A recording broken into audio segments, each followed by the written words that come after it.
Moi ja tervetuloa uuden mahtavan videon pariin, ja tänään me käsitellään kahta eri aihetta, jotka ovat minun kloonenien vallankaappaus ja että minun kanavani häkkeröitiin tuossa pari päivää sitten. Joten aloitetaan jälkimmäisestä. Tuossa pari päivää sitten sain mun sähköpostissa yhteistyöpyynnön ja olin heti todella innoissani siitä. Yhteistyöpyynnössä oli linkki, joka vei yhteistyökumppanin YouTube-kanavalle, mutta häkkerit tekivät ovelan huijauksen, jossa he esittivät, että olisin kirjautunut ulos YouTube-käyttäjältäni, jolloin joudun kirjoittamaan salasanani. Tätä kautta he tiesivät salasanani ja pääsivät YouTube-kanavalleni.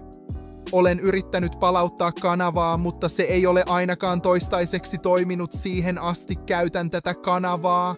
Ja sitten videon toiseen aiheeseeni, elikkä yksi minun klooneistani, jota kutsun juutalaisklooniksi, pääsi ulos häkistä, joissa pidän klooneja odottamassa seuraavaa tanssivideota, ja tällä hetkellä hän yrittää vapauttaa muita klooneja, joten jos tanssivideoita ei tule, syyttäkää häntä. Yritän kaikeni saada juutalaisnennainin takaisin häkiin, mutta en tiedä onnistuuko se. Yritän pysyä kovana. Tässä oli tää video, tykkäätkää, tilatkaa ja kommentoikaa, moikka!